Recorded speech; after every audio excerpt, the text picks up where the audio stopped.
morning everyone.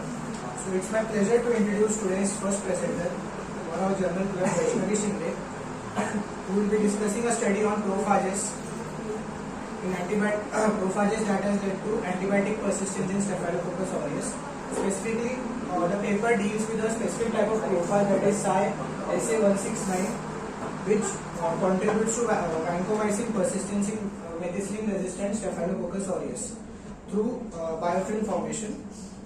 The findings of this paper are valuable and provides a future insight into persistent infections and potential therapeutic strategies.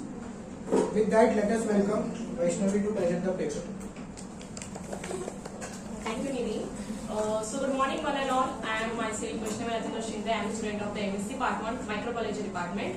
So I am going to present a research paper today named as Prophage by SA169 enhances Vancomycin persistent in Methicillin-Resistant Staphylococcus aureus. It is also called as MRSA or MRSA.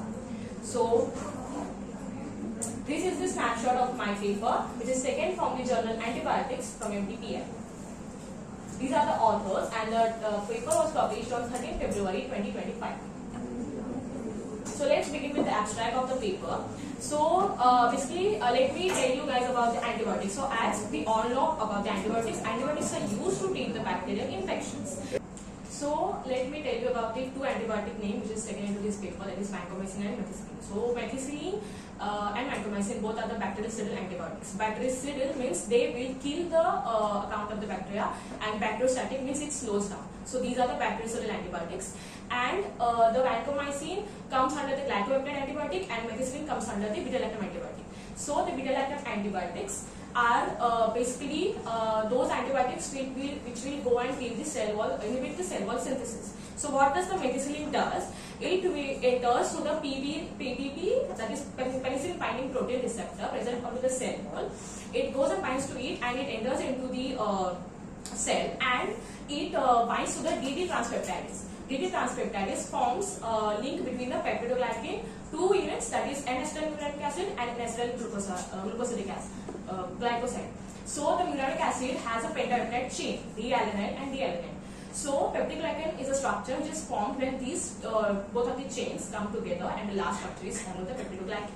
So what does the DD transpeptidase does? It forms a peptide bond between these D-alanine chains.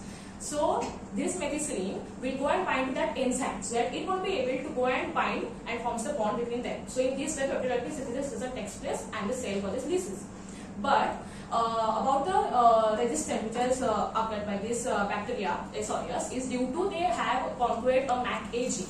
MAC-A gene has changed the structural shape of the PBP, that is penicillin binding protein, and that's why this methicillin is not able to go and attach to that PBP receptor. So now we look at Vancomycin. So Vancomycin is a glycopeptide antibiotic. So what it does, it goes and binds to D-alanine and D-alanine chains. So that enzyme is not able to come and bind and form the peptide bonds. So this is the working mode of action of both of them.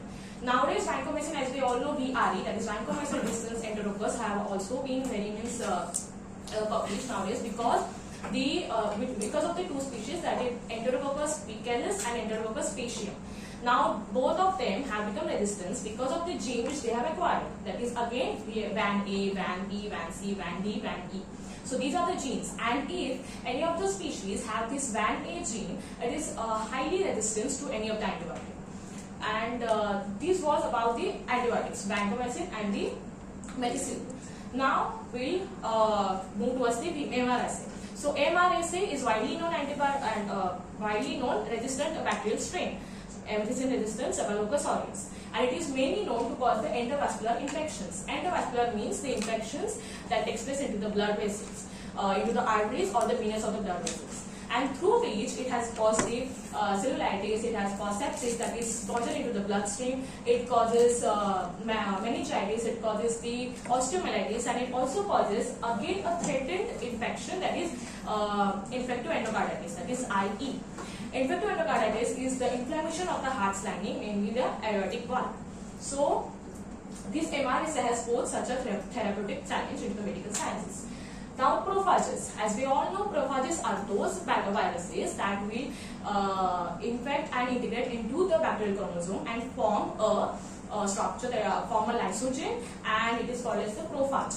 So how these prophages have play a role in increasing the pathogenicity into the Staphylococcus aureus, because the genes which they acquired from their plasmid or the virulence factor they acquired from that integration, because of this MRSA could be now become so much of antibiotic resistant.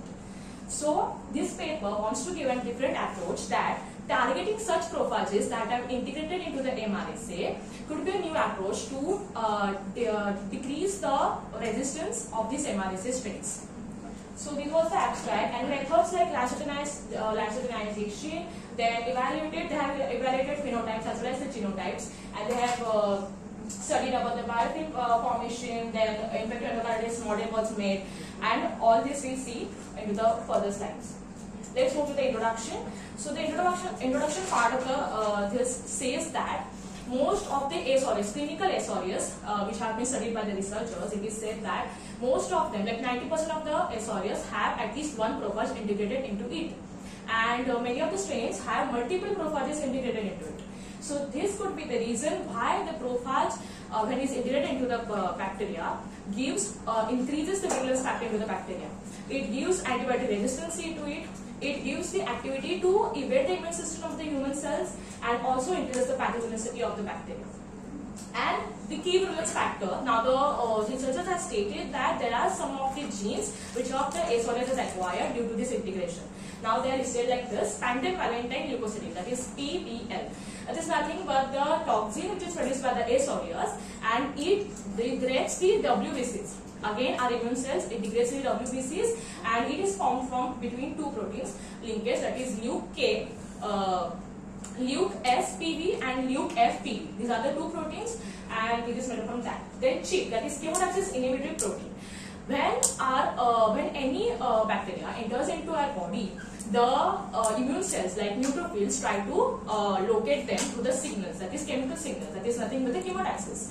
So when they try to locate towards the bacteria, this chip which is produced by the aureus, it goes and binds to that receptor present on the neutrophils and blocks its its ability to locate the bacteria, and that's why the aureus is able to move towards another tissue.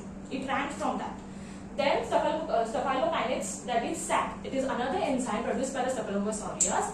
It is also called as fibrinolysis because it is called as the dissolve of the blood clots. It dissolves the blood clots made by the human body.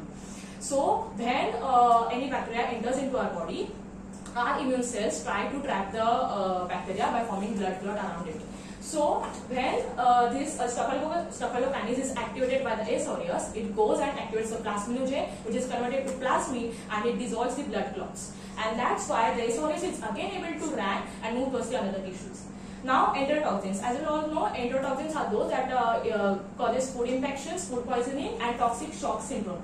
We all have studied into a degree that aureus is mainly known to cause toxic shock syndrome, and this is because these types of enterotoxins which it has got, that is SE, that is staphylococcal enterotoxin A, staphylococcal enterotoxin like K2, staphylococcal enterotoxin like protein, that is cell.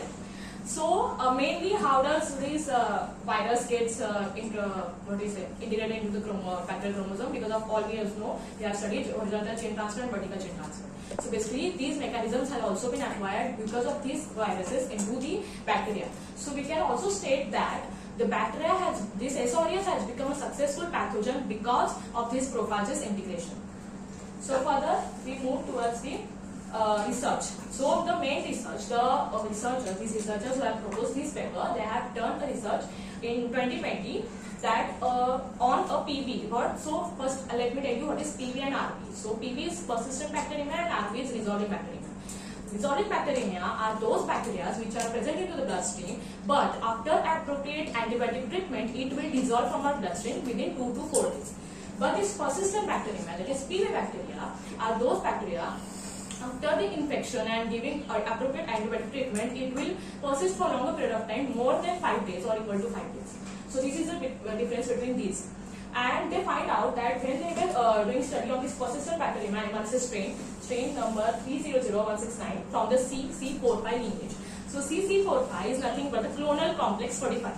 What is clonal complex? So clonal complex is a group of the bacteria sharing genetic relationship, having the same genetic relationship because of the they are descended from the common ancestors. So they have taken 300169 MRSA strain, which is a PB MRSA strain from CC45 lineage. And when they studied on it, they got to know that it was integrated with the prophage that is named as 5SA169. And so what is stated is, if this prophage is present into the PB strain, whether it will be present into the RP strain. So that's why they have studied another RBMRSA strain, but from same lineage, that is CC45, and it was 301188. So when they studied the RBMRSA strain, it was found that there was no prophage present into it. So that could be the reason why it is able to vanish from the bloodstream into 2 to 4 days. So what they proposed is, let's do a lysogenization of this RB strain with the prophage 5SA169. So when these was lysogenized, they got to know that it was resembling similar patterns which was shown by the PB MRSA strain, and it induced same genotypic and phenotypic changes which was shown by the PB MRSA strain. So they stated a hypothesis that will this 5SA169 contributes to van persistence. Persistence is the state where the bacteria is able to survive. It is not growing, but into the antibiotic surroundings, it will be able to survive. So it can tolerate the antibiotic. So they are saying, if that prophage is integrated into the MRSA, it will contribute to vancomycin persistence and irrespective of genetic background. Means they want to say the clonal complex 45 is not only lineage that the prophage has been integrated and it will show that these characteristics. They have selected various clonal complexes to show to test their hypothesis. So M is test the role of the 5SA169 in diverse RP-MRSA strain, which we will see later into the later slide, which strains they have selected. RB-MRSA strain to confirm its impact on the antibiotic persistence, whether they will be able to persist into the surrounding of the antibiotic or not. So basically when it says van persistence, it refers to any specific concentration of vancomycin or? Yes. They have tested with a specific concentration. They have prepared a model which will relate to human body. Infection when the endocarditis infection caused into the human, the type of cell count is present and the type of severity MRSA is showing, and the type of vancomycin is given by the medical doctors. That type of project model they have prepared into this research. But then that persistence is because whether the bacteria finds a protective niche or whether it is because something happening in the cell which is allowing bacteria to survive even in the presence of vancomycin. Persistence can be hiding itself, can also lead to persistence. Yes. Okay. So what exactly happening here? So Further processes have showing. and this is only for understanding of the concept of van persistence. Yes. And it has had that GP5 protein which is present in the prophage. They have told this into the discussion part that the prophage has GP5 protein, which when integrated into the bacterial strain helps for the van persistence. Now that's what I am asking. The organism survives in the presence of vancomycin, right? Yes. That means it is exposed to vancomycin, still it survives. Yes. Small subpopulation is survived after the treatment. Not whole population is survived after the treatment of vancomycin, but the small subpopulation is survived, that called as persistence. It is because of many mechanisms, like a toxin-antitoxin mechanism is there. So in a normal condition, antitoxin is produced and the vancomycin is a toxin. So automatically the antitoxin level are high. Vancomycin is an antibiotic. Yeah, and antitoxin levels are high and antitoxin neutralizes the toxin. This Whether is one of the vancomycin is bacteriostatic or bactericidal. Bactericidal. Bactericidal. Bactericidal. Yes. That's its mode of action. It will go and bind to the deadenine chains which are present in the Basically, it peptidoglycan. doesn't allow the peptidoglycan chain To Yes, form. formation. It inhibits the formation of the. So that means that the organism has got some mechanism of excluding vancomycin from itself. But sir, Or the organism goes to zero metabolic level because of which it doesn't require any biosynthesis of the cell wall. I am just trying to understand when we use the word van persistence. what exactly happens? It's similar to the tuberculosis persistence. It's similar mechanisms are working tuberculosis. Because tuberculosis go to the lysozyme. Yeah, but in tuberculosis it is more or less a physical kind of hiding. And in lysosome, tuberculosis actually avoids the formation of acidic environment. That's its active role by tuberculosis. It prevents the lysozyme to get acidic. Because of that, the acid hydrolysis will be prevented. Similar mechanism is also working. And so they have not done that much of molecular mechanism study on this paper. They have saying into the discussion pattern that not a proper mechanism study has been done, so it is a type of limitation to this paper. They have discussed that. And all these traits are from prophages. That's not there in the genome of organism. These genes are incorporated from prophages, right? The genes responsible for Vancomycin persistence and Methicillin persistence. Yes. प्रोफाजचा जो role आहे त्याच्या हिस्ट्रीमध्ये तो role Basically, the mechanism of persistence clear out me, especially when we say vancomycin is bactericidal.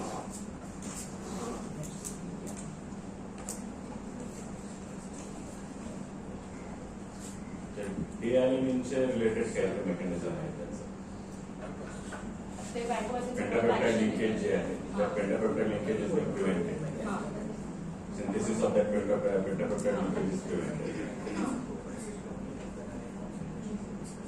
One, how it is bactericidal, we have to find that, because preventing pentapeptide linkage is not sufficient to kill the bacteria. As sir said, that if bacteria stop metabolism, it will survive that. It will survive the vancomycin just by stopping the metabolism. That it doesn't require synthesis of cell wall. If that happens, it happens with antibiotic resistance also. Bacteria stop metabolism, bacteria in the lag phase, in the stationary phase will not get killed by ampicillin or any penicillin group antibiotics. The same thing may be there. Do you have a Berti in your syllabus? Berti? Yes. Berti was there in degree. Medicine तो वाले medical methodology class की ना Berti करने की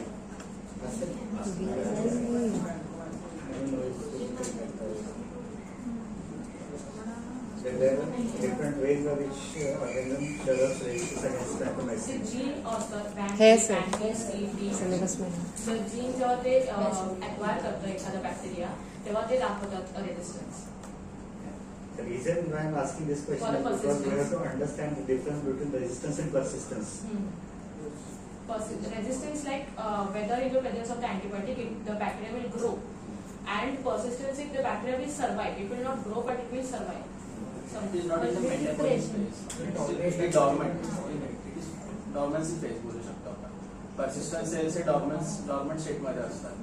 The metabolic state मध्ये replicate नाही होत. So now I come back to my original question, whether that dormant stage is caused by the presence of vancomycin or is caused by the presence of bacteriophage. It is because of the vancomycin antibiotic. Any stress can say, sir. Any environmental stress can lead to the persistence. I am not asking about the mechanism of persistence. I am talking about when you say van persistence, so whether it is a vancomycin that is responsible for development of persistence, or whether it is a bacteriophage that is important, or whether the presence of bacteriophage inside the cell makes this that persistence stage or that dormancy is induced in the presence of vancomycin when there is a phage present. The paper is showing the end towards that only when the bacteria is integrated into the phi. Because of the phi A769 prophage, it is able to I just want to link whether only phage is responsible for the dormancy or phage plus vancomycin is required for the dormancy. So that is logical answer. Or that is convenient answer.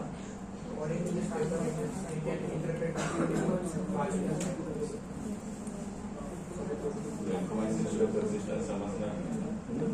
Vancomycin शिवाय persistence समजणार नाही. Because that persistence is associated with the dormancy.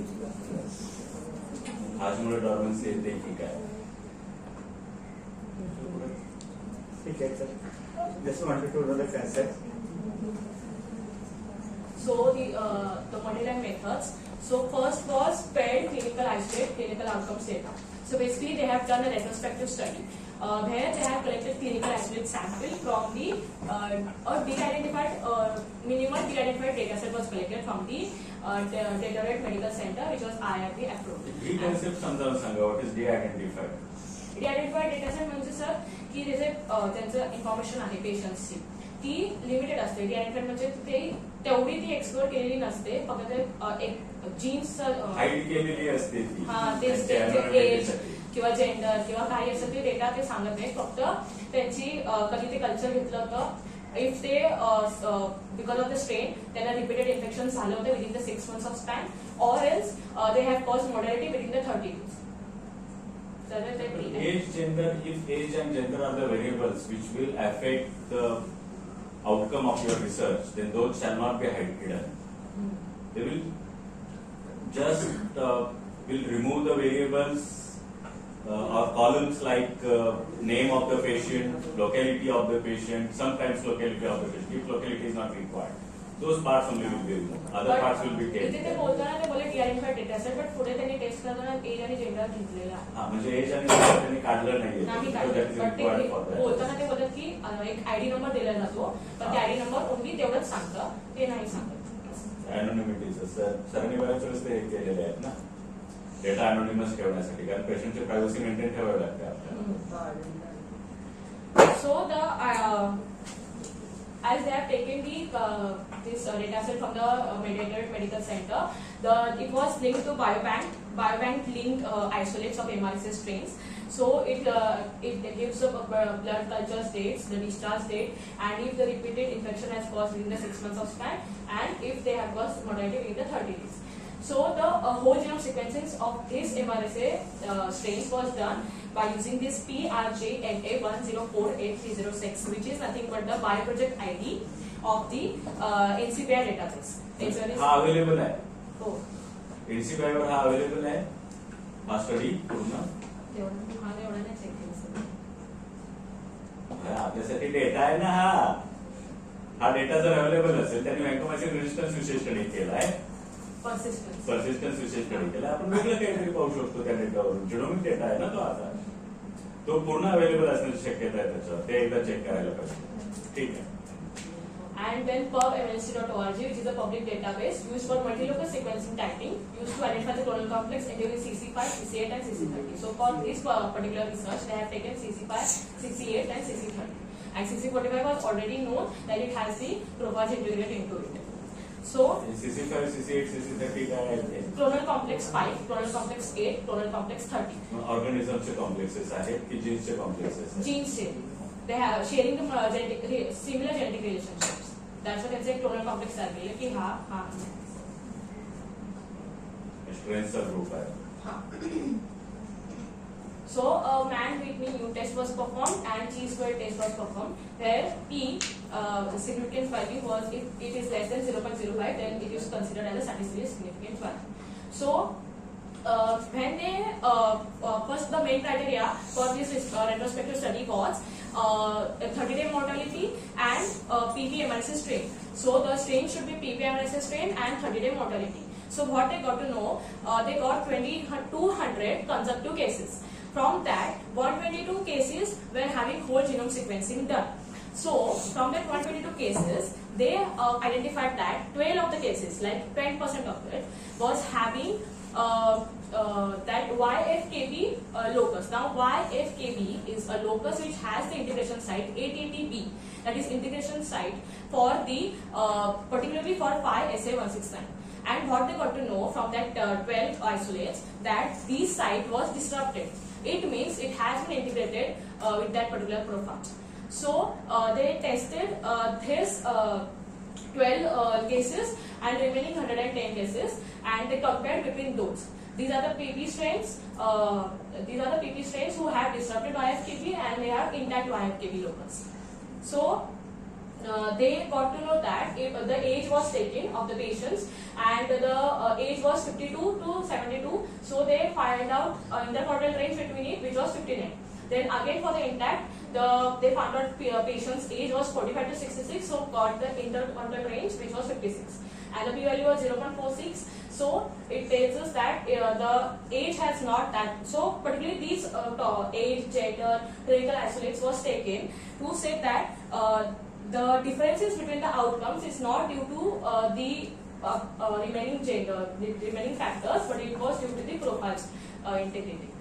And when the gender they have taken, male was there, percent of the males, 50% where the YFK disrupting Prophage, 63% were intact. So there's significance value of 0.54, again less than greater than 0.54. So it is not that much statistically significant. Then clinical isolate lineage, that is CC8. Then CC8 was taken for this particular study, CC8 lineages, and then this disrupting Prophage were 75% and these were 59%. Then the p-value was 0.19, so again greater than 0.05, so statistically not that much important. Then Prophage similarity to 5S769. These also in 81 to 87% similarity to Prophage 5S769.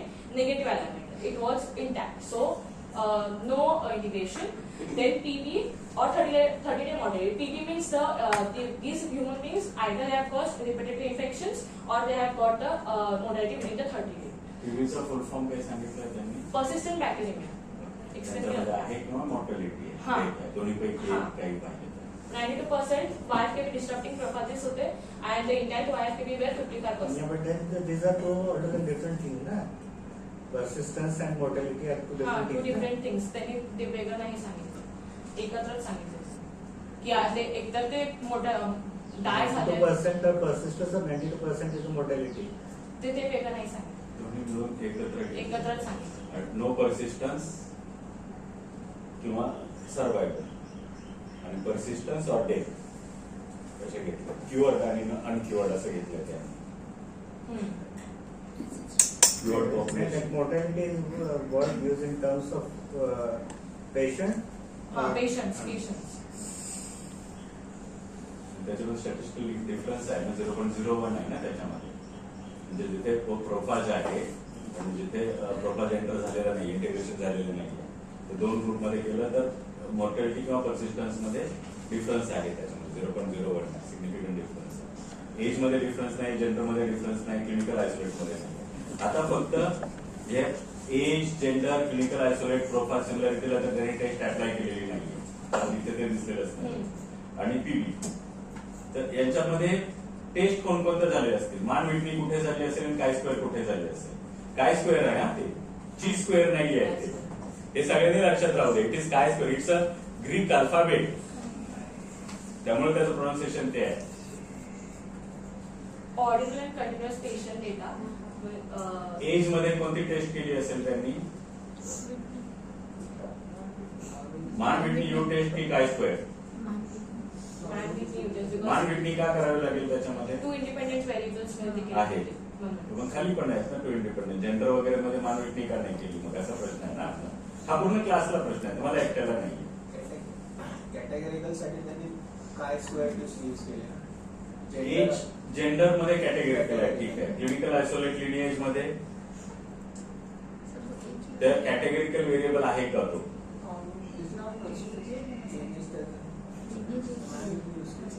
तो yes और no आहे ना. Clinical isolate lineage CC8 yes और no आहे ते, म्हणून तो काय स्क्वेअर येईल, प्रेझेन्सचा येईल. तो प्रेझेन्स आहे की ऍब्सेन्स आहे. जेंडर मेल, पर्सेंट मेल घेतले ना त्यांनी, ते पण प्रेझेंट आहे की ऍब्सेंट आहे असं आहे ते.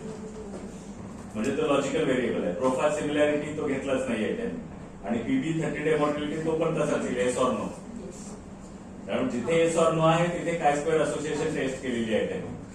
काय स्क्वेअरची टेस्ट दोन ग्रुप मध्ये कंपॅरिझन करण्यासाठी. असलेले नंबर किती आहे, नसलेला नंबर किती आहे, टोटल नंबरच्या बाबतीत. मान Whitney you test he normally large नंबरच्या बाबतीत केली जाते.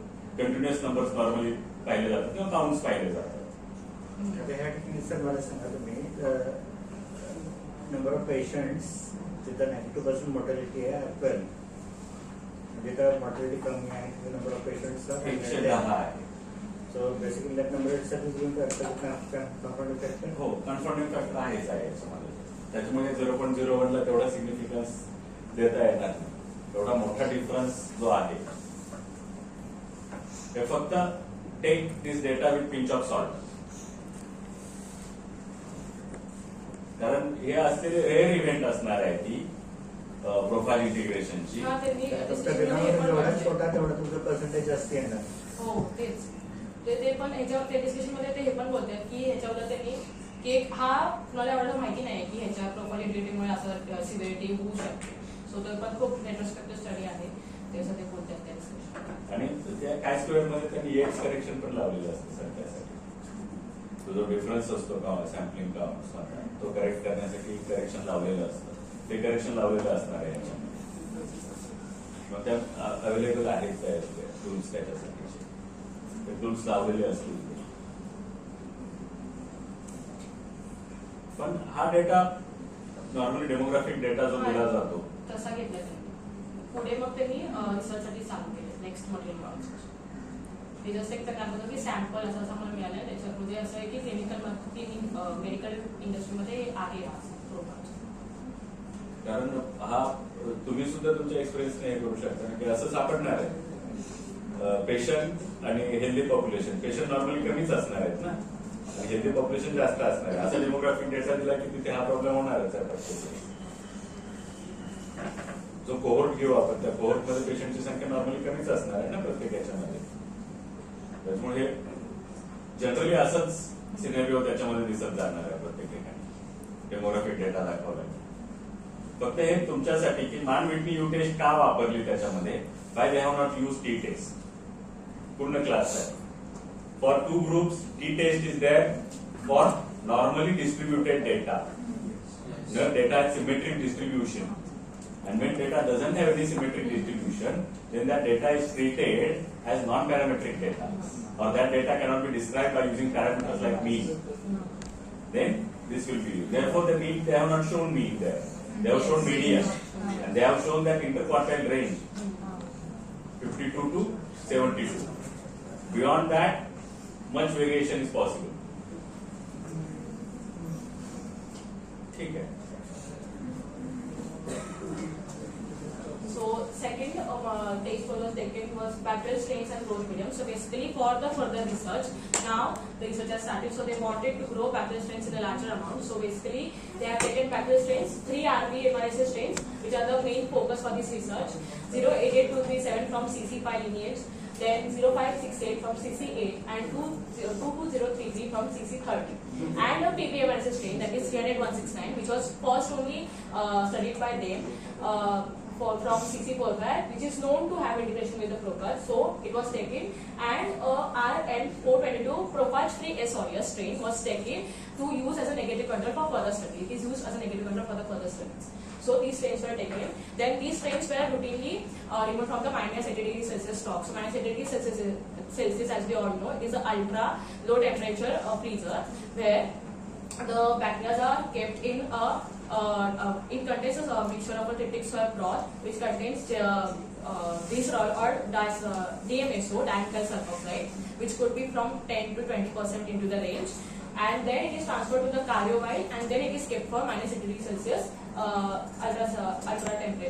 ultra low temperature, and then they were removed routinely from this, and they were plated on 5% blood agar plate.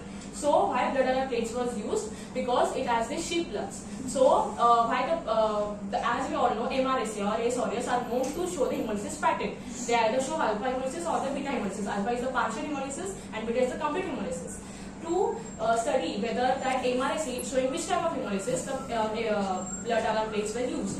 And afterwards, after growing them aerobically at 37°C for around 24 hours, the particular colony was selected from the plate, and the particular colony was then cultured at 37 degrees Celsius and tryptic soya broth or tryptic soya agar. So why tryptic soya broth? Because it gives a stabilized as well as a reproducible condition for the bacteria to grow. That's why that was used. And why other plates were not used, like MRSA. So MRSA is mantle salt agar, which is particularly known as a selective medium for the azotics. But here we don't have to find out that which type of, we don't have a mixture of the cells, and we don't have to find out the particular azotics. Here we already know that it is aureus strain, so we are not using MRSA.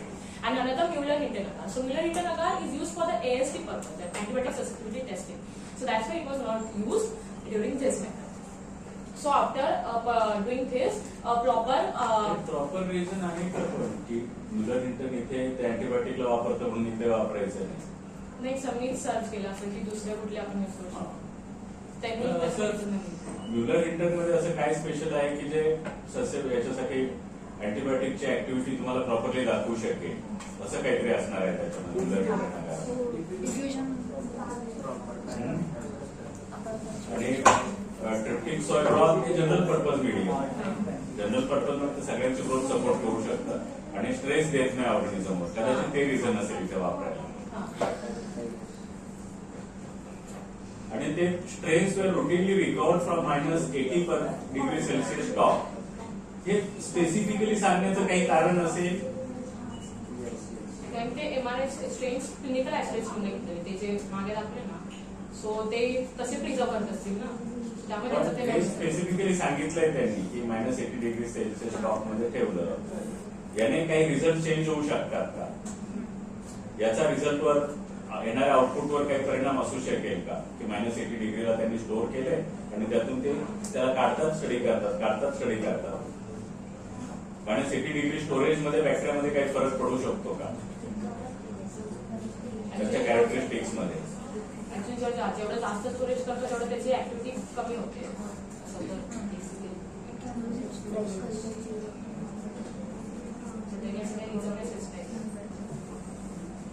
हा purpose तेच आहे की मॅनोसेटिक organism will not undergo any changes so whatever the start material is that it is a original material that you are working तेच establish करण्यासाठी but then different organisms behave differently the viability of organs also change with temperature, storage temperature. विब्रिओच्या बाबतीत होतं when we store vibrio the vibrio becomes non-culture viable but non-culturable VBNC viable असतो तो revive करू शकतो आपण त्याला पण नॉर्मल प्रोसिजरने तो ग्रो होत नाही कसं हे करत असेल तर ते त्यांनी त्या वाक्याने सांगितलेलं आहे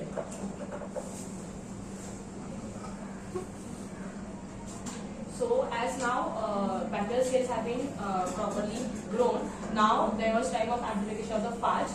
So phage SA 5 SA169. So as you all know, I told you first that PBMRSA 300169 was already known to have integrated prophage into it. So they grow this bacteria till the stationary phase. So till the stationary phase, because till the stationary phase, it will stop it rapidly multiplication.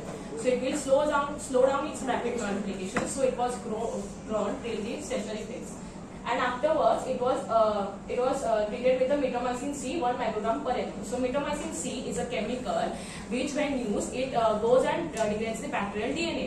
And after degradation of the bacterial DNA, bacteria starts activating the prophage into it. It is a type of a survival response. So after activation of that prophage, the prophage will exit from the bacterial DNA. It will become active and it will start infecting other particles for its own survival. So that for that particular purpose, Mitomycin C was used. And Mitomycin C is we Google search केलं कुठे use झालं. So mostly they think bladder cancer cells असतात ना त्यासाठी ते Mitomycin C use करतात. पण प्रोफाज हा इंटिग्रेटेड आहे ना त्याच्यावर जिनोम मध्ये इथून तो रिलीज करायचा आहे त्यांना मग मॅटोमायसिन जिनोमचं रेप्लिकेशन थांबवतो का इथे तुम्ही प्रोकॅरियोटिक सेल वापरली आहे ज्याच्यामधून तुम्हाला प्रोफाज काढायचा आहे कॅन्सर ट्रीटमेंटला मॅटोमायसिन वापरतात तो वेगळा ऍस्पेक्ट आहे तो युकॅरियोटिक सेलच्या अगेन्स्ट वापरला जातो इथे प्रोकॅरियोटिक सेलच्या अगेन्स्ट वापरला जातोय तर जिनोम रेप्लिकेशनला तो काही इफेक्ट करतोय का जेणेकरून की prophage will get the signal and will get released from that. जसं लायसोजेनिक सायकल आहे लायसोजेनिक सायकल मध्ये cell become stress the phage gets the signal, prophage gets the signal and prophage gets released. तसं काही इथे Vancomycin stress produce करतो आहे का? हा काही तो बॅक्टेरियल डीएनए ला हे करतो, डॅमेज पोहोचवतो, डिग्रेड करतो डीएनए बॅक्टेरिया. डीएनए डिग्रेड झाल्यामुळे phage gets released. So then the supernatant contains this releases prophage and the bacterial cells. So they were filtered from the 0.22 micrometer filters. So now the supernatant contains the viruses and the bacterial cells are removed. Then this phage was propagated with the help of this non-prophage integrated S aureus strain, that is RN4220. So now this S aureus was mixed with the culture of the phage lysate. And a top agar was made which contains the 0.5% of the agar and 1 millimolar of the CaCl2. And after that, the top layer agar was poured onto the solid plate of the TSA. And after that upper layer was solidified, it was incubated at 37 degrees Celsius overnight. Then plaques were formed. Now the plaques were shown that the phage has caused the disease of that particular bacterial strain. So they used a particular phage buffer. And then the suspension was again filtered to remove the bacterial cells, and this way the phage were collected. But the which type of phage buffer was used? It contains 60 millimolar of the beta-glycerol phosphate disodium salt, which stabilizes the pH and prevent phage from losing its activity. And second content into the phage buffer was 1 millimolar of the magnesium sulfate, MgSO, which was required for the adsorption purpose, and also the phage was able to cause the infection to the bacteria. Then it also contains 80 millimolar of the NaCl, that is sodium chloride, which is also known to maintain the osmotic balance, but it prevents the phage particles from breaking apart. Then it has the 1% weight by volume gelatin, 1 gram of gelatin into the 100 ml of the solution, which protects the phage from enzymes and other stabilizers. Then it has 4 millimolar of CaCl2, that is calcium chloride, where phages are able to bind to the bacterial cell and cause an efficient infection. So these were all contents into that phage buffer. Calcium is required for binding. हाँ. Calcium ion is required for binding. So in this way the phages were amplified, and the first phase was done on lysozyme construction. Lysozyme construction super infection immunity assay. So now, as I told you, the 3 MRSA strains, RP MRSA strains, that is 088237 from CC5, then 30568 from CC8 and 22033 from C30 were selected. Now these RP strains were are known to cause mostly healthcare associated diseases, so that's why these particular strains were selected by them. Then they plated these strains on a TSA, which was personally made up with the phage of having approximately 10:9 plaque forming unit per plate, and they overlay these RP strains layer on them. Then the plates were incubated at 37 degrees Celsius overnight. Then the surviving colonies means they got to know that the bacteria have integrated, the prophage have integrated their genome, it is bacterial chromosome. So that's why the colonies are surviving, the bacteria is surviving. So they collected the particular strains and then the culture. And after the culture, bacteria were plated using the double layer technique. So basically, double layer technique again overlay the plate was the PCA plate, which was having the particular bacteria layer, were spotted. The lysates were spotted onto the plate. The lysates of 5 SA169 were diluted to 10:0, 10:-1, -2, -3, and then were spotted onto the plate to check whether the bacteria who have already integrated chromosome will be able to again got infected by the similar phage. So superinfection immunity test is an assay which is mostly known that once if a phage bacteria has been integrated any other phage into it, if it is before it have got infected, it will not again got infected with the same type of phage or any other phage. So that's why they have performed the superinfection immunity assay test. And then they analyzed that there was absence of plaques, which indicated that the lysozyme has formed of the prophage and the particular RP strains, and that's why they have become resistant to again got infected with that particular phage. So this is the test which they have found out. So basically they have taken parental bacterial strain. This was the lysogenic strain, now which I have told. 088237 lysogenic with the prophage, and it was a parental strain without any integration, similar with 22033. So here, as I told you, 3 strains were taken. That is CC5 with clonal complex 5 0883237 strain. Again CC30 22033. But when they try to form a lysogen with the clonal complex 8 strain, that is 30568, they got to know that it was not responding. It was not getting infected with that particular prophage. So they stated a statement into the discussion that this prophage might be already got infected with any other prophages. That's why it is diverting of this infection with this type of particular phage. So that's why they have moved forward with these 2 particular strains only. They have Which particular ones? 0883237 and 2203.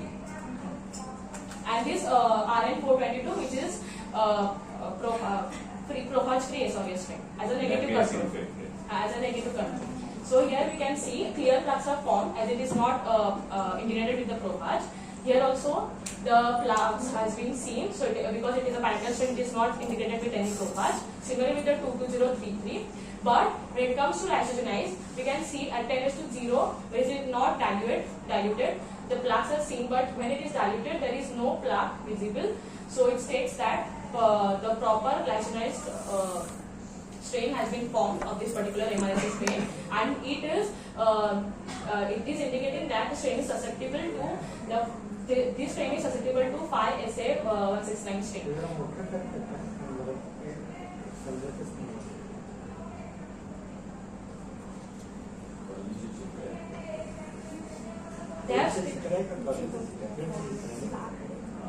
Plates वरचं चित्र प्लेटचं चित्र आहे. इथे 10⁻0 जिथे आहे ते पूर्ण growth आहे.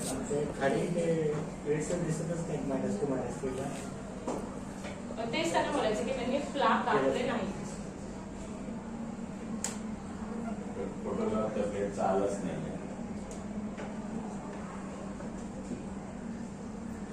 10⁻0 मध्ये इन्फेक्शन कम्प्लीट आहे. प्लाक आहे त्याच्यामध्ये. जसं पुढे गेलं तसं प्लाक्स दिसत नाही तसं म्हणायचं. 10⁻2 ला प्लाक नाही ना 22033 ला. त्याच्या पॅरेंटल स्ट्रेन्स सर हे नाही त्याने हे डिफरेन्शिएट करा त्यांनी दाखवले की हे प्रोफाज इंडिकेटेड आहे, त्यामुळे हे परत इन्फेक्ट होत नाहीये आणि हे इन्फेक्ट होतात कारण की ऑलरेडी नाहीये. परत इन्फेक्ट होऊन फ्लॅक्स फॉर्म करतात. इथे हे इंडिकेटेड झाल्यामुळे हे खूप लाईट पार्शियल दिसते आपल्याला. हे क्लिअर फ्लॅक्सेस म्हणजे any has a lysis care त्या फाज. They have also stated one thing that this RN4220, which is an prophage SOS strain, it is showing plaques at very less concentration, that is 10⁻⁻3, whereas these particular strains are not showing that much of clear plaques. So they have stated that there is a system called a SU1 system into their bacterial genome, where they this SU1 system is useful that it inhibits the entry of any other viruses or any other phage into the bacterial genome. So they are stating that SU1 system will not be working properly. That's why such a small concentration, low concentration has shown the plaque.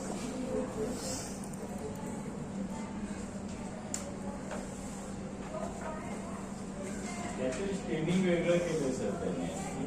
Staining केलेलं आहे काहीतरी.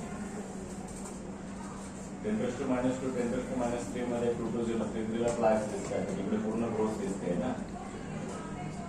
काहीतरी वेगळं technique आहे निगेटिव्हच्या याच्यामधलं सारखं काहीतरी. त्याच्यामुळे clear हा प्लेटचाच फोटोग्राफ आहे ना. हो तेच पेपर मध्ये पूर्ण प्लेट आहे ना. नाही एवढंच आहे. हा म्हणजे प्लेट हा जो सर्कल दिसतोय तो डार्क सर्कल जे दिसत आहे ती पूर्ण प्लेट आहे. पूर्ण प्लेट नाहीये सर, स्पॉट केलेत ना त्यांनी. प्लेट वरती स्पॉट केले.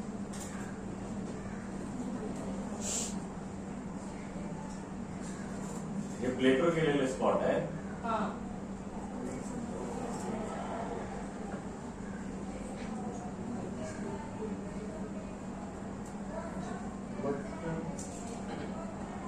मला एक्सप्लेन करा. तुम्हाला काय अर्थ होतो त्याच्यातून मला दाखवा सर. तो जो डार्क सर्कल दिसतो त्याच्यामध्ये तो स्पॉट आहे, स्पॉट इनॉक्युलेशन आहे. आणि बाकीच्या ठिकाणी ग्रोथ आहे जे जिथे काहीच दिसत नाही ना ती बॅक्टेरियाची ग्रोथ असेल. मग इथे प्लाक आला असं म्हणायचं असेल ना. हा प्लाक असल्यामुळे ते क्लिअर दिसत आहे आणि बाकीच्या ठिकाणी बॅक्टेरियाची ग्रोथ असल्यामुळे हा मग तेच बॅक्टेरियाची ग्रोथ झाली आहे म्हणजे तेच ते तो फाज जो आहे तो त्याचा लिसिस करायला तो तेवढा केपेबल नव्हता.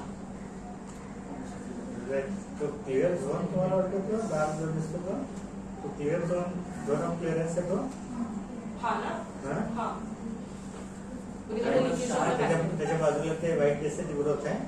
हो बस ते बोलताना बोलले की त्यांनी स्पॉट केले प्लेट्स. आणि होस्ट ऑर्गॅनिक आहे स्टॅफिलोकोकस. हा MRSA आर्मी स्ट्रेन स्टॅफिलोकोकस एवढी क्लिअर ग्रोथ देईल का? आणखी मोठा करावा यापेक्षा मोठं नाही होत आहे. हे काहीतरी वेगळं टेक्निक आहे की मेथड काहीतरी वेगळी आहे. रिजेक्टमध्ये काय दिलं?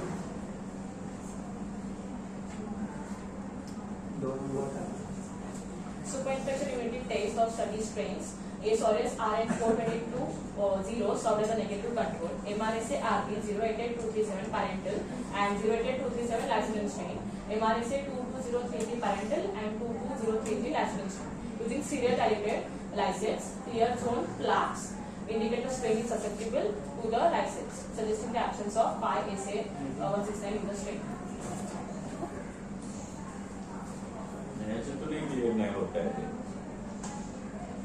Is there any difference between spot and zone? I'm just trying to understand how they describe.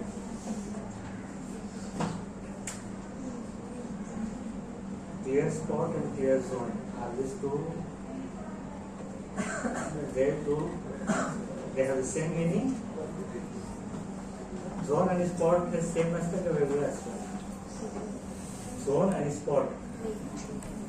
एकच आहे का वेगवेगळं आहे? झोन आणि स्पॉट वेगळेच असणार आहे. स्पॉट तर आपण देखतो बस झोन किती शेड आहे काय आणि त्याच्यामध्ये क्लास असते. हे काहीतरी वेगळं टेक्निक आहे नक्की शो करण्याचं. हे आपल्याला असं स्पेशली सर्च करून पाहावं लागणार आहे की हे काय करतायत त्याच्यामध्ये.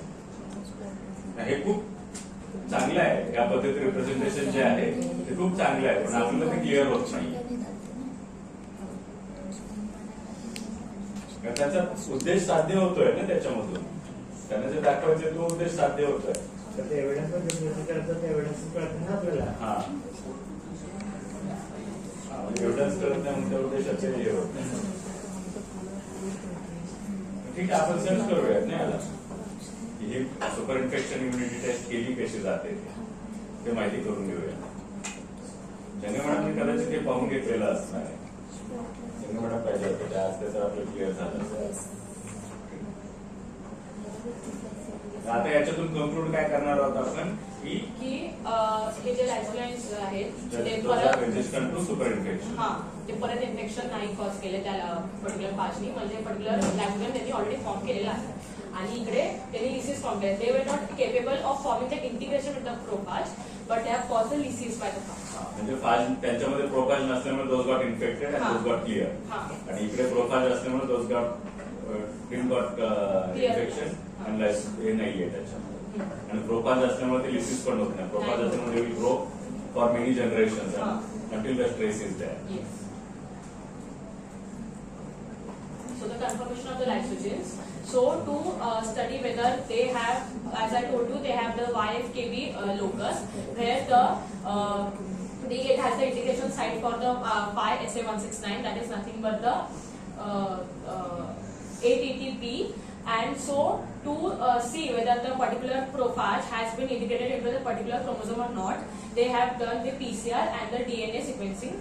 So for the DNA extraction, they have used InstaGene TM matrix, and the PCR was performed to target the prophage integration site. And the PCR products were further analyzed for the gel electrophoresis, whether they will see whether the proper bands are shown by the particular strain or not. And then the PCR products were sequenced. DNA sequencing was done with the help of the Azenta Life Sciences, and they were aligned with the genome of the PP300169 genome, which already has a prophage integrated into it, with the help of the gene bank GASL0000, which is nothing but the gene bank is the database which is used for the confirmation integration of the part genome, and it is a database of the National Institute of Health (NIH) database. So these are the results. So after doing the gel electrophoresis, after of this 300-169, which is already integrated with the Prophage, around this 1000 base pair, they got this band of that particular the particular gene was PCR, done with the PCR. That particular strain was done, sequence was done. So that sequence, then the Prophage will come and integrate its chromosome into the bacterial genome. So that's why that particular sequence was sequenced and the PCR was performed, and they got to know that it the 300% already has that integrated Prophage. Then this was the parental strain where no ladder was seen, and then lacuminous strain showing the same ladder where the 300-169 was showing the ladder. Band. So and again 22033 lacogen was showing the band.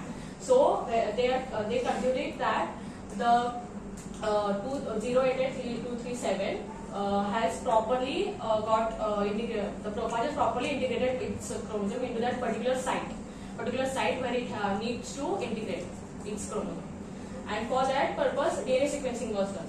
So this is the YFKB locus, and from here where the gray color background is given, from here the start codon of that YFKB starts. So here the start codon is the signal for the virus, that Prophage, to integrate its chromosome. So from here it's the integration of the chromosome of that integration of the genome.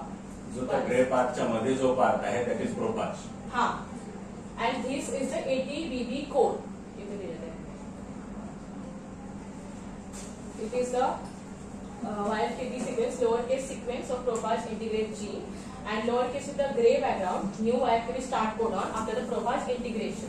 And the uppercase sequence of YFKB, that is grey background, is the ATBB core sequence. And the underline is the CATWA, is called as the CATWA element, which indicates that it is the present for the Prophages as a site that they should understand it is the site where they have to integrate their chromosome. So it is mostly present into the bacteria, and the asterisk indicates that there is perfect sequence between all these three isolates. YFKAB Locus आहे. तो locus आहे, आणि त्याच्या आधीच्या लोकसला YFKAB 5' sequence म्हटलं त्यांनी. Lower case sequence of Prophage integrase gene. Lower case, upper case क्या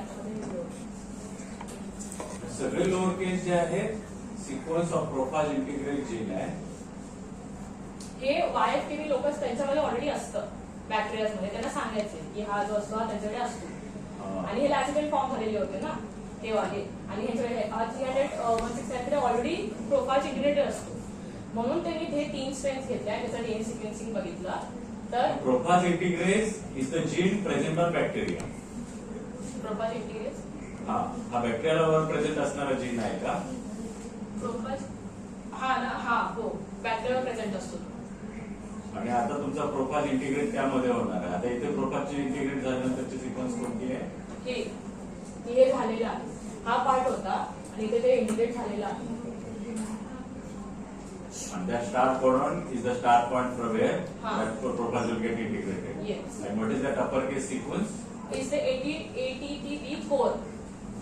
The integration, proper integration site of that particular Prophage, as they have stated.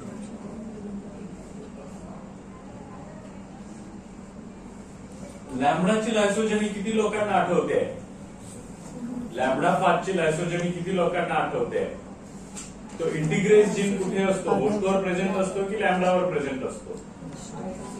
लॅम्बडाच्या जीनोमवर असतो की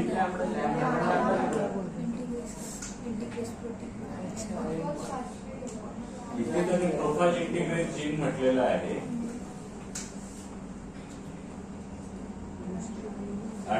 त्यांनी स्टार्ट कोडॉन नाही म्हटलंय ना. कुठे स्टार्ट कोडॉन म्हटलंय त्यांनी? Start codon after prophage integration. New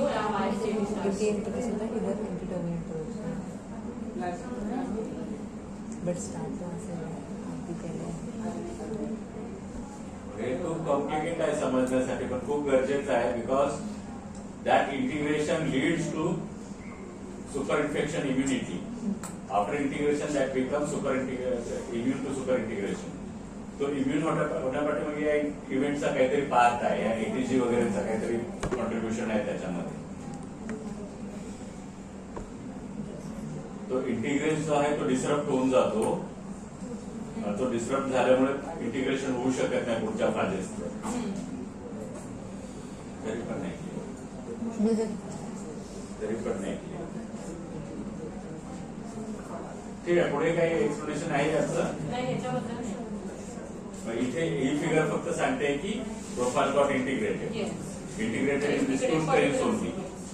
या 3 स्ट्रेन्स मध्ये 30 तो तर एक पॉझिटिव्ह स्ट्रेन आहे, ऑलरेडी माहिती आहे. पॉझिटिव्ह कंट्रोल हे दोन टेस्ट आहे. ठीक आहे.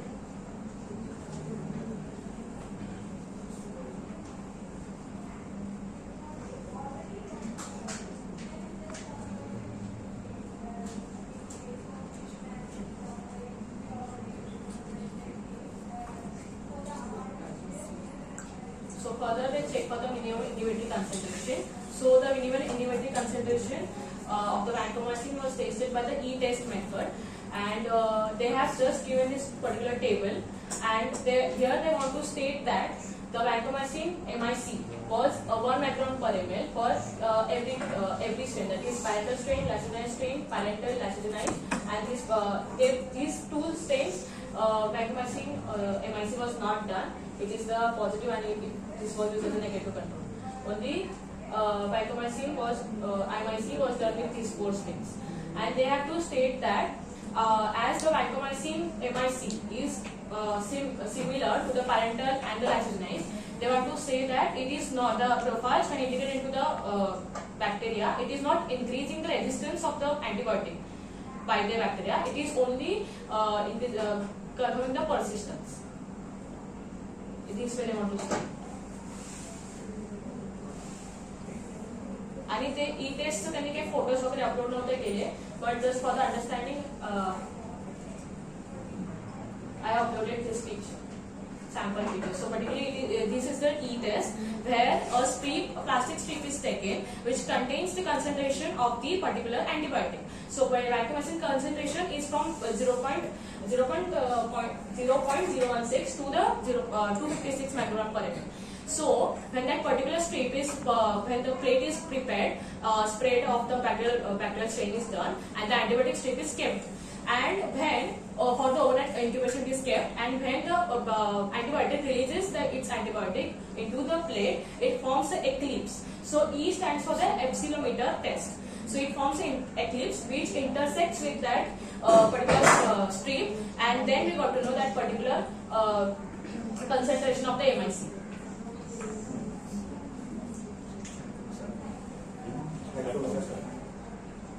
This diffusion, because of diffusion that antibiotic concentration gets reduced. जो ई लिहिलेला पार्ट आहे ना, तो अँटीबायोटिक मध्ये इन्सर्ट केलेला असतो आणि तिथून अँटीबायोटिक डिफ्यूज व्हायला सुरुवात होते. शेवटच्या याच्यामध्ये खूप कमी कॉन्सन्ट्रेशन जातं. मग त्याचं पर्टिक्युलर पार्ट कट करून करून करून त्याचं अँटीबायोटिक कॉन्सन्ट्रेशन डिटरमाइन करतात. मग ही टेस्ट तशी तयार झालेली आहे.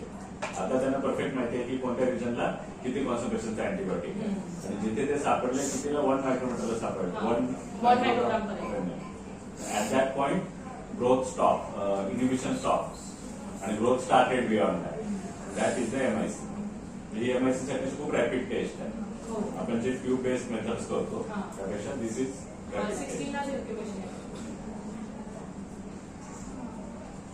So further test was done to test whether after the lacetinization formation of the prophage and the bacterial strain, they wanted to test whether it is increasing its capability to form the biofilm. So for that purpose, the biofilm formation test was performed, where the parental strains of 088237 and its lacunate strain was taken, and also the 22033 parental strain and its lacunate strain was taken. So afterwards, the cells were taken from the fresh cultures. Its OD was adjusted to 0.5 around 600 nanometer. And then the cells were diluted with the BHR drug, that is brain heart infusion agar, with 0.5% of the glucose. So brain heart infusion agar gives a proper nutrient for the growth of the bacteria, and 0.5% glucose addition is added for proper biofilm formation, so that the bacteria could form a stronger biofilm. So that for that purpose it was added. And after this, for this biofilm formation, 96 well tissue culture plate was used. That method was used, where their wells were filled with the 200 microliter of bacterial suspension was transferred to the 96 wells of the plates. And afterwards, the plates were incubated statistically for around 18 hours at 37 degrees Celsius. And then afterwards, the incubation, the wells were washed. So they were washed with the distilled water. So washing was done so that the well, the biofilm which is formed, will properly stick to the wells, and any other particles which are remaining should wash up. So that's why it was washed, and then they were air dried. So after the air dried, it was stained with 0.1% of the safranin. It was made like weighed by volume, 0.1% of the 0.1 gram of the safranin into 100 ml of the distilled water. So this safranin has high affinity to strongly bind to the biofilm. That's why this stain was used. And after that, the dye was dissolved in 30% of acetic acid. So acetic acid will remove all that color which is absorbed by the biofilm, and it will remove out into that liquid. So now the intensity of the color which is formed by this method was quantified at OD 490 nanometer. So this is the result. So maximum color will show higher OD value, will show that a stronger biofilm was formed. Less color, less OD value, so it says that weak biofilm was formed. So here it was performed by 2-day student t-test with using Prism 9 GraphPad software, where p values less than 0.05 were stated as statistically significant. So prism 9 वापरलं ना, आणि वर त्यांनी real stat वापरले ना, एक्सेलचं plugin वापरलं. हो, असं का करत असतील ते? त्यांना आवडत रिझल्ट येतो. नाही, असं नाही. एकच स्टॅटिस्टिकल सॉफ्टवेअर सगळीकडे का नाही वापरलं? वर मानविटनी यू टेस्ट करण्यासाठी आणि काय स्क्वेअर करण्यासाठी ते use real stat, Excel plugin real stat Excel मध्ये केलं ते. इथं मात्र त्यांना ती 2 student t test real stat मध्ये करता येत नव्हती बहुतेक, म्हणून ते इकडे आले. असं काहीतरी 2 सॉफ्टवेअर त्यांना वापरावे लागले, किंवा असे झालं असेल तो रिझल्ट आधी झाला असेल आणि आता त्यांच्या टुरिझम कार्ड मिळालं त्यांना कुठून तरी, मग तिथे ते वापरलं. रिझल्ट दोन्हीचे बदलणार नाही, रिअल स्टॅटचे रिझल्ट, कारण बॅकग्राऊंड मेकॅनिझम ते कॉम्पिटिशन सेम असणार आहे. Here what they are saying that biofilm, the parental cells were not that much capable of form biofilm, but the lacunate strain was capable of forming strong biofilm as compared to the parental strains, and same results. But the 088237 is showing strong results as compared to the 22033 lacunate strain.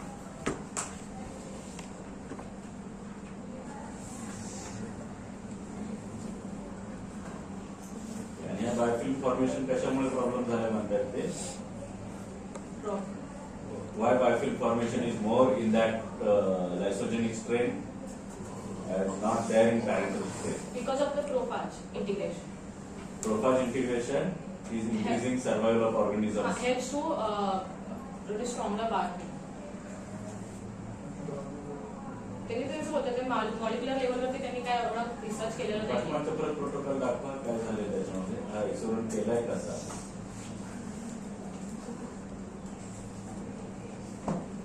Cell from fresh culture OD adjust केला, याच्या broth मध्ये टाकल्या. Sales कोणत्या आहेत त्या? ते MRSA sales जे अगोदर घेतलेले ना ते आणि 200 microlitre of bacterial suspension transfer to 96 वेल्टी. हे बॅक्टेरियल सस्पेन्शन कोणत्या आहेत, वरच्या सेल्स कोणत्या आहेत की वरच्या याच्यातूनच 200 त्या मायक्रोलीटर. वरच्या याच्यातूनच घेतले 200. Plates are incubated statically at 18 hours. म्हणजे इथे फाज वगैरे काहीच नाही केलं, फक्त बायोफिल्म फॉर्मेशन दोन्हीमध्ये फाजचा रोल काही नाही आहे याच्यामध्ये. फाजचा रोल आहे, प्रोफाजचा रोल. प्रोफाजचा रोल आहे, इंटिग्रेटेड झालेले आहे. त्यांनी दोन्ही स्ट्रेन म्हणून घेतलेले कंपॅरिझन करायला. एक पॅरेंटल ज्याच्यात प्रोफाज इंटिग्रेटेड नाहीये आणि एक स्ट्रेन ज्याच्यात प्रोफाज इंटिग्रेटेड आहे. हे इथं दाखवायला Just because of Prophage confers some ability on the cells, so that cells form biofilm.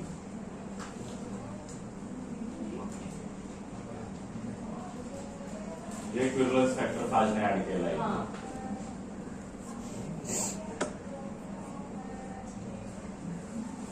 So in vitro van killing activity was performed. So basically in vitro they want to mimic the conditions of this vancomycin into the human body, how what type of infection it causes and all this stuff they want to study in vitro. So this activity was performed. So overnight cultures of same strains 088237 parental strain, 088237 lacinial strain, 22033 parental strain and 22033 lacinial strain was taken. And the OD was adjusted at 600 nanometer to 1.0 in PBS solution. So phosphate buffered saline. So phosphate buffered saline was used because it has the pH, stabilized pH, that is 7.4, which is best for the vancomycin working. And it is a non-nutrient. It is acetonic buffer. It doesn't interfere with the bacterial metabolism as well as with the antibiotic working. So that's why they choose the PBS. And then this solution was diluted with 1:10 in cation adjusted MHB. That is, cation adjusted MHB is Mg2 plus Mg2 plus and Ca2 plus consistent cation levels that influence better antibiotic activity to protect misleading results. So that's why this cation adjusted Muller-Hinton broth was used. Then the initial inoculum, that means approximately 10⁸ CFU per ml was achieved, and the samples were exposed to vancomycin at 15 microgram per ml and 7.5 microgram per ml. So 15 microgram per ml is the same drug level which is given to the human when they are infected with higher level of the severity of the MRSA strain. So that's why they use the 15 microgram per ml, and 7.5 microgram per ml was another taken because it is the subtherapeutic level. It is higher than the MIC which has been shown, so it was just taken for a study. Then they were incubated at 37 degrees Celsius for with shaking at 200 RPM for 24 hours, simulating the real studies. Then the surviving MRSA populations were enumerated by dilution plating. So they find out the survival rates. Survival rates means the final, that is MRSA surviving bacteria upon the initial bacteria multiplied by 100. So that's in this way they have found out the survival rates. And this is the graph of that. So the 15 microgram per ml solution which was taken. There, this is the Balacon is the parental and the phyton is the lacinial strain. So the parental strain has almost its activity has got limited into this concentration, but this lacinial strain has showing some of the activity. So the significance value was less than 0.05, so it is a satisfactory significant. And again, when they use 7.5 microgram per ml, the parental strain is showing some of the activity, but the lacinial strain, which was not showing very small activity, it is showing a robust activity because of such a less concentration. And when it comes to another strain, that is 22033, here the 15 micron per ml as well as 7.5 micron per ml, the strain was capable of surviving into the vancomycin antibiotic. MIC केली होती त्यांनी. हां, सो त्याचं एक reason आहे की MIC biofilm जे form करतात ना ते कॅल्क्युलेट नाही करू शकत, असं त्यांनी डिस्कशन मध्ये रिझन दिलं. म्हणजे सर्वायवल इन बायोफिल्म्स आहे हे नाही, हे फक्त वॅन्कोमायसिनचं स्टडी करून बघतायत ते विथ अ हायर कन्सन्ट्रेशन. तोच एक डाऊट आहे की जर MIC त्यांनी वर सांगितले तरी इकडे एवढं कसं ग्रोथ. रिसेंट किती वेळ एक्सपोजर केलेलं आहे बिफोर टेकिंग रिस्पॉन्स आणि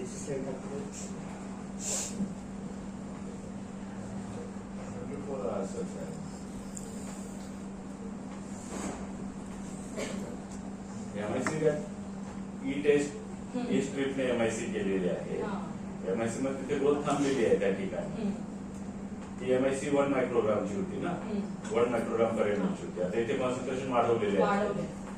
MIC पेक्षा जास्त कॉन्सन्ट्रेशन आहे. MIC पेक्षा जास्त कॉन्सन्ट्रेशन असतानाही 15 मायक्रोग्राम पर्यंतला सर्वायवल आहे काही सेल्स. सर्वायवल म्हणजे अँटीबायोटिक वॉश केल्यानंतर त्यांनी ग्रो करून पाहिले परत. Antibiotic wash in presence of antibiotic काय ग्रो. परत या पुढच्या स्लाइडला म्हणजे 15 मायक्रोग्राम अँटीबायोटिक प्रेझेंट असताना याची ग्रोथ आहे याच्यामध्ये. आणि इथे 7.5 मायक्रोग्राम हे कमी कॉन्सन्ट्रेशन झाल्यामुळे सर्वायवल जास्त होत आहे.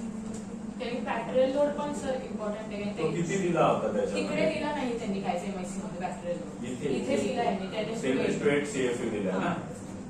ते मिमिक करायचं ट्राय करत होते की रिअल ह्युमन इन्फेक्शन जेव्हा होतं तेव्हा खूप हायर नंबर ऑफ सेल्स असतात, तेव्हा त्यांनी higher number of vancomycin activity try करून. आता परत पुढचा रिसर्च स्लाइड दाखवा.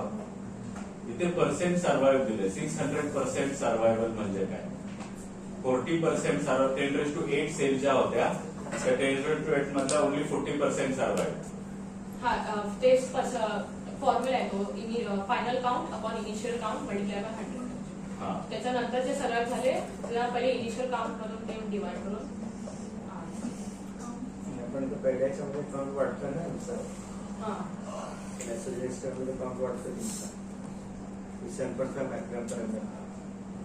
Percentage survival is almost 500. Approx 500. 400, whatever it is. So that means the count is increasing. Count is multiplying. हां तर त्यांना ते स्टेट करायचे की लॅक्टोनेट असल्यामुळे त्यांची कॅपॅसिटी अजून वाढते ह्याला पर्सिस्ट करण्याची, अँटीबायोटिक असून पर्सिस्ट करायची.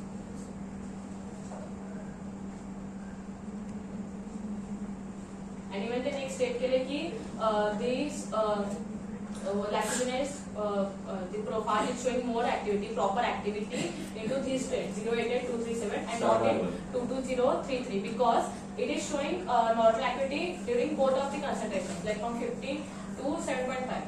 But into this during 15 it was very low, but suddenly when it was 7.5 it shows a stronger persistence towards Vancomycin and it is showing higher persistence. तिथे 600 400 आहे. बेसिक पर्सेंट डिफरन्स सर्वायवल काय 088237 आणि 2233 मध्ये basic difference काय आहे? Clonal complex आहे. हा clonal complex 13 मधनं घेतलेला आहे आणि हा क्लोनल कॉम्प्लेक्स 5 मधनं घेतलेला आहे. जेनेटिक डायव्हर्सिटी एक तर हे पण म्हटलं की जेनेटिक डायव्हर्सिटी अफेक्ट होते ते प्रोफाइल. दोन तर ग्राफ चेक केले सिग्निफिकंट डिफरन्स दिसत असल्यानं percentage survival is less than 2%.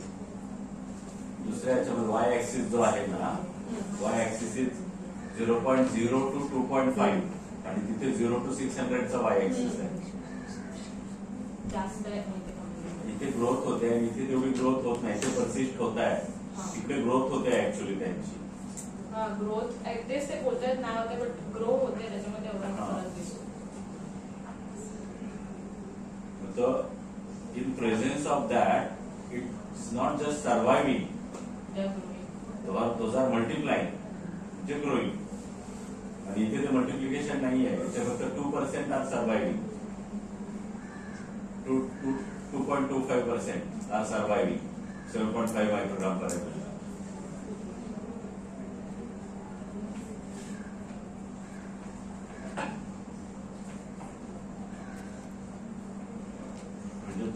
तो रेजिस्टंट आहे. कुठल्या पण याला ते वर्ड यूज करत पर्सिस्टंट, रेजिस्टन्स वर्ड यूजच नाही करत. तर हे पण सेट करायचे की जरी तो लॅक्टोनाइज झाला असेल प्रोफाइलसोबत तरी तो रेजिस्टन्स नाही दाखवते, तो पर्सिस्टन्स दाखवतो. पर्सिस्टन्सचं डेफिनेशन आपण काय घेतो की those organisms will survive the antibiotic and can grow in absence of antibiotic. When the antibiotic gets removed from the environment, those will start their growth again. ते persistence असतात. रेजिस्टन्स अँटिबायोटिक असून पण ते grow असून पण grow होतात म्हणजे तो रेजिस्टन्स आहे पुढचा. तेच होते ते रेजिस्टन्स आहे आपल्याला समजलं पण त्यांनी असं पेपरमध्ये स्टेट नाही केलं. If you compare that control, then that growth is percentage may be very small. Where it is just 2 or 4-fold increase. 100% survival म्हणजे ते 4-fold increase. 4-4 म्हणजे 2 into 10⁸ असतील तर 8 into 10⁸ झालेले असतील फक्त. एवढा 4 CFC चा फरक पडतो त्याच्यामध्ये. 4-fold म्हणजे basically only 2 division cycles. आणि त्यांनी किती आवर्ससाठी ठरवलं तर 24 hours. So the control method also it will be having multiple number of doubling times. त्या कंपॅरिझन मध्ये मग ते persistence अशा वापरत असते. काउंट जर वाढला असेल तर काउंट तेवढ्या मोठ्या प्रमाणात वाढत नाही. 10⁸ चा 10⁹ वगैरे नाही होत आहे. That count is just part of the 10⁸ म्हणजे 1 into 10⁸ असतील तर त्या 24 hours याच्यानंतर in presence of antibiotic that will become 4 into 10⁸. That one cell will become 4 cells. म्हणजे 2 डबलिंग सायकल झालेले असतील. त्यानंतर पुढे डबलिंग सायकल्स पॉसिबल नाही आहेत त्याचे. Those are just trying to be there म्हणून परसिस्टन्स म्हणतात. म्हणजे हे जे काउंट दिसतोय आपल्याला त्या काउंटला आपण मल्टिप्लिकेशन डिव्हिजन वगैरे असं सहजासहजी म्हणू शकत नाही नॉर्मल याला. आता याचा डबलिंग टाइम काय आहे हा तिथे येऊन जाईल. Normal without antibiotic doubling time काय आहे, विथ अँटीबायोटिक डबलिंग टाइम काय आहे. इथे तर तो डबलिंग टाइम काही कळणारच नाही, झालेलाच नाहीये. फक्त सेल जिवंत राहिले आहेत, त्यांचं डबलिंग वगैरे काही झालेलं नाही. ठीक आहे. So the next experiment was done with the infective endocarditis models in rabbits. So they prepare a model of rabbit which they infected them and caused the endocarditis to it. So what they does is they infuse a catheter into the aortic wall of that rabbit, into the heart. And after 72 hours of the post-catheterization, they have infected that particular rabbit around approximately 10⁵ coliformic units per animal. So this much of dose was given into that particular rabbit. So they have stated that this dose is stated to cause the infection. It is the ID95 dose. It is stated to cause 95% infection into the rabbits, and that's why this much of dose was given to particular rabbit. And then after 24 hours of post-infection, the animals were randomly assigned. The rabbits were randomly assigned to 2 groups. One will get the treatment, another one will not get the treatment. So first was the control group, that means without any treatment. So that particular group was sacrificed after 24 hours of the post-infection. After the infection is done, after 24 hours, the rabbits were sacrificed, and for the treatment groups, the particular rabbit was given 15 mg per weight, kg per weight. That is twice daily dose was given for the. This was done for 3 days. 15 mg daily twice day dose देत होते for 3 days. And then this van treated one were sacrificed after the 24 hours after their final dose. जसं final डोस होत होता त्यांचा 3ऱ्या दिवशीचा, त्याच्यानंतर 24 तासांनी ते त्या रॅबिटला सॅक्रिफाईस करत होते. So this was done so that the bacteria, so this was ensured that the drug should not affect the result. That's why after 24 hours these treatment group rabbits were sacrificed, and then they removed the sacrifice means they removed the clamp. Treatment started on the next day after 24 hours, so that's treatment started with 0-10. 72 hours जेव्हा कॅथेटरायझेशन नंतर त्यांनी infect केलं, then त्या infection नंतर 24 तासांनी त्याने ते divide केलं की ह्यांना ट्रीटमेंट मिळेल आणि ह्यांना कंट्रोलसाठी ठेवा, ह्यांना ट्रीटमेंट नाही द्यायची व्हॅन्कोमायसिनची. आणि ट्रीटमेंट द्यायचं नाही, त्याच्यानंतर पुढच्या 24 तासांनी त्यांना सॅक्रिफाईस केलं, 48 तासांमध्ये केलं. आणि ट्रीटमेंट कधी चालू केली ते ट्रीटमेंट सेम डे जेव्हा डिवाइड केलं, 24 hours मध्ये डिवाइड केलं आणि सेम डे मग ट्रीटमेंट सुरू केलं. मग they have removed the tissues from heart, kidneys and spleens to check the bacterial count into that particular organs. So after that, MRSA tissue was quantified by the bacterial culturing. they reported the count as log of 10 CFU per gram of the tissue. So this is the graph of that particular findings. ID 95 म्हटलं ना पाठवा. Infectious dose 95. 95% of the organisms will get killed at Infected. that dose was Infected. used, will get infected. हाँ. And that was used for inoculation. हाँ. Infection करून घेण्यासाठी. Yes. So these in the two panels. These are the two panels. First one is for the 088237 that 088237, and the second one is for the 22033. Now this 088237, this is the parental strain, this is the lysozyme strain. Again, parental lysozyme. So here it was done for the cardiac vegetation. So what they are stating is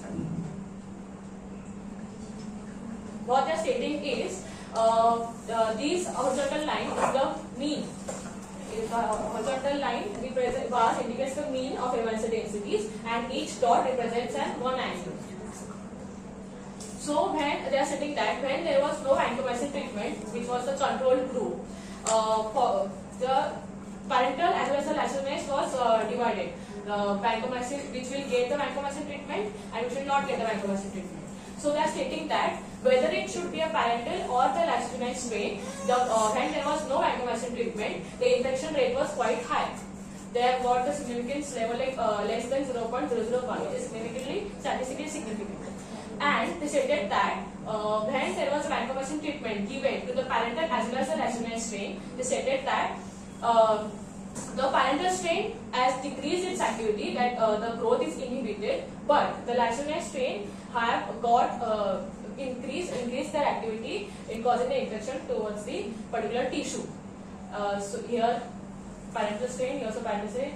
Here it has not that much increased, but into the spleen it is increased. So they have stated that into the strain 088237, they have got major infection into the heart and the spleen.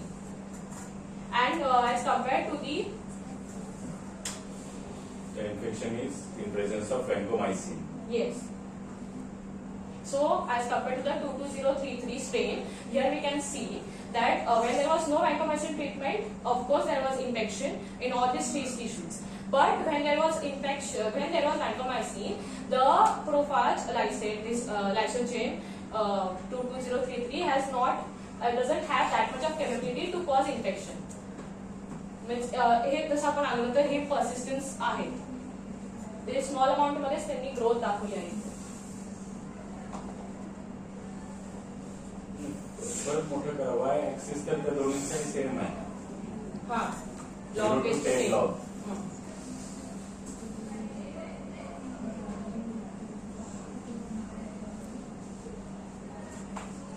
आणि log 10 CFU per gram of kidney म्हणजे 1 into 10 raised to 10 CFU in kidney सापडला त्यांना for when vancomycin was absent.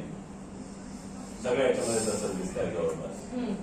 When vancomycin was present, they have found the count to be 4 into 10 raised 1 into 10 raised to 4. जर 4 log CFU म्हटलं तर तो B पॅनलचा पहिला graph हे करतोय आपण. दोन्हीमध्ये तर जवळपास सारखंच येत आहे ना. याच्यामध्ये 5 पर्यंत जात आहे, 5 CFU पर्यंत. हा 10 raised to 5 पर्यंत जात आहे काउंट, आणि बी पॅनल मध्ये 10 raised to 4 पर्यंत काउंट जात आहे. लेस इफेक्टिव्ह, खूप जास्त नाही पण लेस इफेक्टिव्ह. आणि इथे बऱ्यापैकी कमी पर्सिस्टन्स दिसतं. लायसोजिनाइज मध्ये पर्सिस्टन्स जास्त दिसतं. कंपॅरिझन मध्ये -1 जे आहे ते 24 आवर्स नंतरचं काउंट आहे ना. हो. आणि प्लस वॅक्सिनेशनचा जो काउंट आहे त्याच्यात आफ्टर 96 आवर्सचा काउंट आहे. हां, ट्रीटमेंट दिल्यानंतर म्हणजे 24 आवर्स नंतर ग्रुप झाले त्यातले ज्यांना ते लिव्ह सॅक्रिफाइस त्याला तिकडेच तेव्हा सॅक्रिफाइस केलं. ट्रीटमेंट दिली त्यांना 3 दिवसानंतर म्हणजे आणि 120 आवर्स झालं. 120 आवर्स झालं कारण ते पोस्ट इनॉक्युलेशन 120 आवर्स. ट्रीटमेंट दिलं 3 दिवस, त्याच्यानंतर 24 तासांनी व्हॅन्कोमायसिन मध्ये 24 तासानंतर घडलीच नसते ना, म्हणून 24 तासामध्ये त्यांना युथनाइज करून घेतलं आणि त्यांचं हे पाहिलं की ऑर्गॅनिझम किती आहे. तेवढा कोण वाढतो त्यांचा 10⁵ वरती जातो.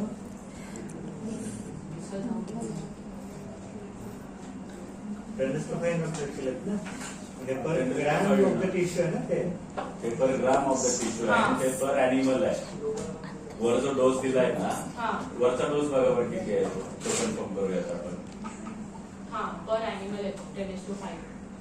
10⁵ CFU पर ॲनिमल आहे. 24 तासामध्ये तुम्ही त्यांना रक्तन केले पाहिजे. 24 तासामध्ये पर ग्रॅम टिश्यू 10⁵ झाला तर डबलिंग टाइम कॅल्क्युलेट करता येईल आपल्याला. डबलिंग टाइम कॅल्क्युलेट करता येईल का आपल्याला.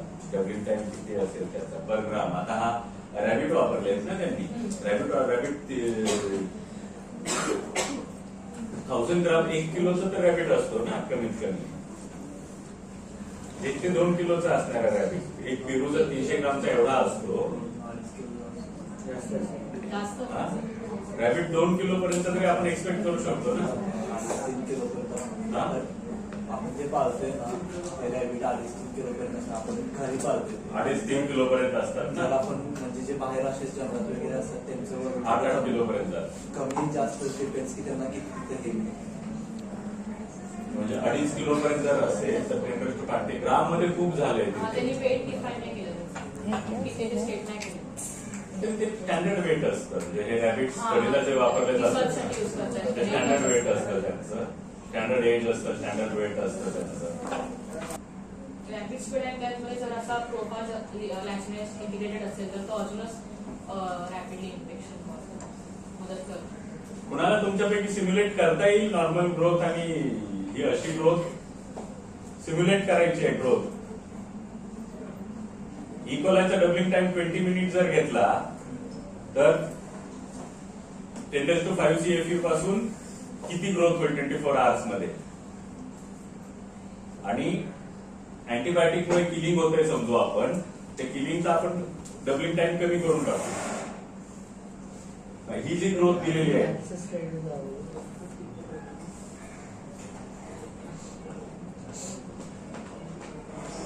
हे इन्फेक्शन प्रोसेस जी केलेली ते डिटेलमध्ये दिलेलं आहे. whether these organisms were injected in a specific organ and then that organ was tested as indicated. Proper ॲनिमलच घेतलं. आणि इंजेक्शन कसं दिलं. कॅथेटर टाकले heart. Catheter induced aortic valve दिला. वॉल्व इंडोकार्डायटिस इन्फेक्शन आहे ना ते इन्फेक्शन हार्टच्या वॉल्व मध्ये करून दिले ते. हा एओर्टिक वॉल्व मध्ये केलं. कॅथेटर जर असेल तर जास्त तिकडे बायोफिल्म फॉर्म करतो ना त्यामुळे कॅथेटर इंड्युस्ड इंडोकार्डायटिस मॉडेल तयार झालं. पण तिथून तो मायग्रेट झाला किडनी मध्ये स्प्लीन मध्ये. प्लस त्यांनी हे पण दिलं ना आयव्ही थ्रू. सॉरी तिथून मायग्रेट झाला. इन्फेक्शन आयव्ही थ्रू नाही दिलं ना. आयव्ही थ्रू त्यांनी हे दिलं व्हॅन्कोमायसिन दिलं. व्हॅन्कोमायसिन आयव्ही थ्रू दिलं. इन्फेक्शन हार्ट मध्ये केलं त्यांनी. हार्ट मधून तो मायग्रेट झालाय पुढे पुढे ऑर्गॅनिझम स्प्लीन मध्ये आणि किडनी मध्ये. ऍट अ टाइम इंडोकार्डायटिस झाला तर तो प्रत्येक टिश्यूला हार्म.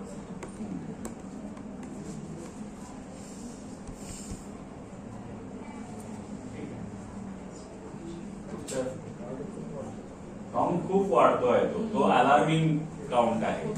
आणि हे हा सिरियसनेस हे आपल्या बाबतीत लक्षात राहू दे. For us for our near and dear ones यांच्यासाठी. ठीक आहे. So they have to state that this 5-SA169 does not affect this 22033 strain, but it has shown more effect on this 08823 strain.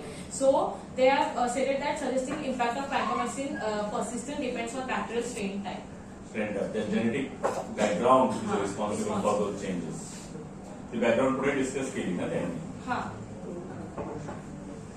So discussion, the findings are consistent with previous research. As I have stated, they have done already previous research on CC45 MRSA, and they are saying that these findings also. So the conclusions are that 5-SA169 plays a significant role to enhance the bacterial formation, increases the pathogenicity of the bacteria, the antibiotic resistance or the persistence is increasing into the integration of this part, and also effects were observed across diverse MRSA CC types of CC5, CC8 and CC30.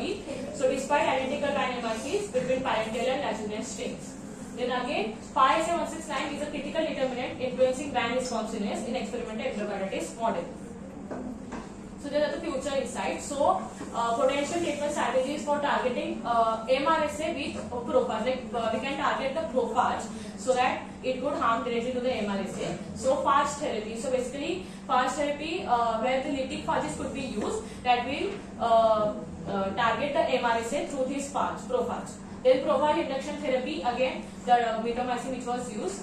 So in this way we can remove the Prophage from that particular bacterial strain. Then again a dual antibiotic strategy. So basically nowadays research is going on the cephalosporin 5th generation antibiotics, that is ceftobiprole and ceftaroline. So basically these have the similar mode of actions. They will inhibit the cell wall synthesis, and still research is going on whether it could be used with dual antibiotic, that is daptomycin. So daptomycin is an lipopolypeptide antibiotic, but it only causes action, mode of action is it enters through the Ca+. The cell membrane should have Ca+ channels through which that daptomycin can enter into the bacterial cell. So the research is going on that this dual antibiotic strategy could be used.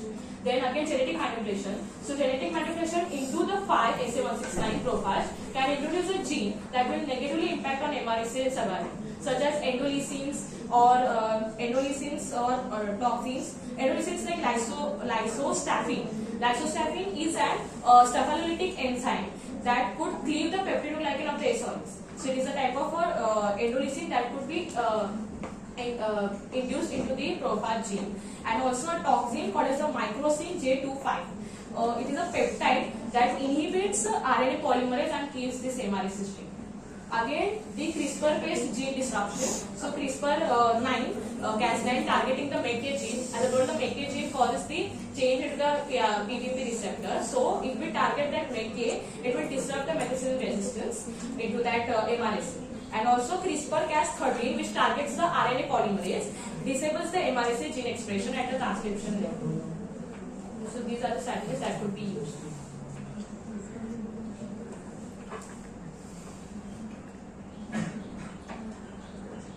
Means we can engineer the phage, we can inject the phage along with antibiotic, so that that phage will go and get incorporated into the host organism pathogen, and that will help the antibiotic to clear that pathogen.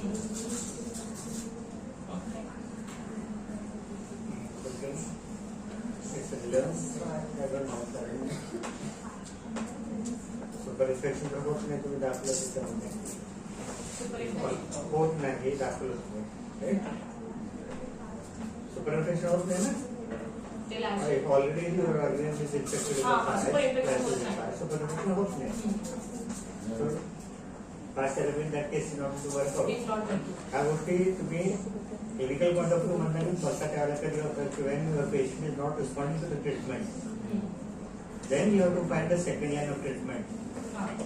That kind of fast therapy is not going to help you. But if you want to enhance the therapy prior to person becomes resistant to treatment, then probably with the lytic phage or fast therapy can work. Right match करावं लागेल. जे अशा treatments available आहेत dual antibiotic therapies. ठीक आहे.